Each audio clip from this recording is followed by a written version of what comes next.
ন্যায় বিচারের কথা শুধু আইনের বইয়ে নয়, এটি প্রতিটি মানুষের জীবনেই সত্য এবং বাস্তব হয়ে উঠুক।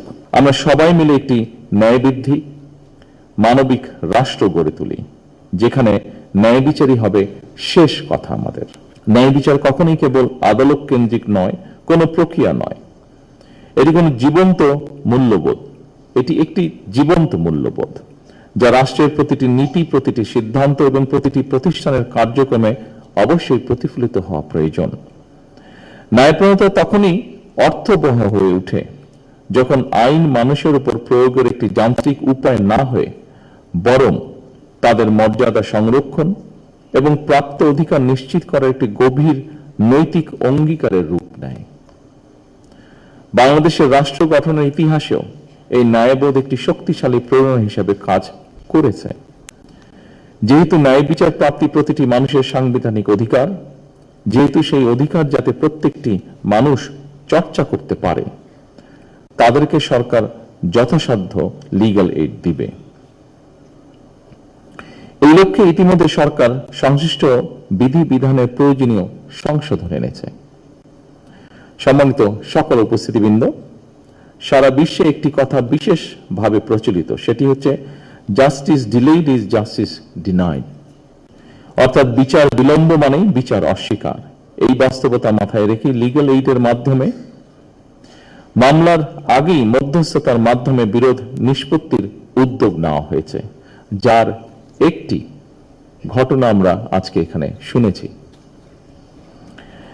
এই ব্যবস্থার মাধ্যমে ইতিমধ্যেই দেশের বিভিন্ন জেলায় কয়েক হাজার বা তারও বেশি হবে, হাজারেরও বেশি হবে, বিরোধ বিবাদ স্বল্প সময় এবং খুব কম খরচে আদালতের বাইরেই নিষ্পত্তি করা সম্ভব হয়েছে।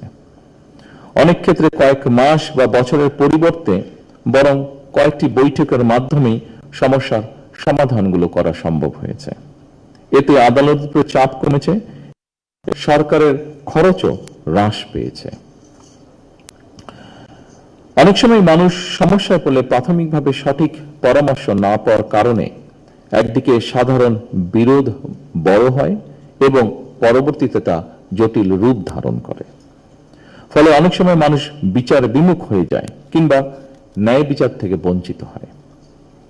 সুতরাং মানুষ যেন সহজে প্রাথমিক আইনি পরামর্শ গ্রহণ করতে পারে, এক্ষেত্রে সরকারের লিগ্যাল এইড হেল্পলাইন আরো কার্যকর ভূমিকা রাখবে বলে ব্যক্তিগতভাবে একজন নাগরিক হিসেবে আমি সেটি আশা করি।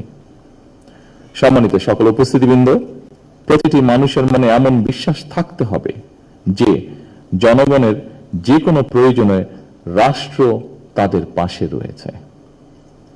লিগ্যাল এইড সেই বিশ্বাসেরই একটি প্রতিফলন বলে আমি বিশ্বাস করি।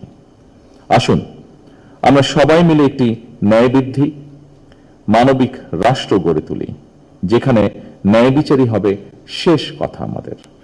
আমি জাতীয় আইনগত সহায়তায় কেউ উদ্যোগের সার্বজনীন সাফল্য কামনা করি। সবাইকে আন্তরিকভাবে ধন্যবাদ। আল্লাহ হাফিজ। বাংলাদেশ জিন্দাবাদ।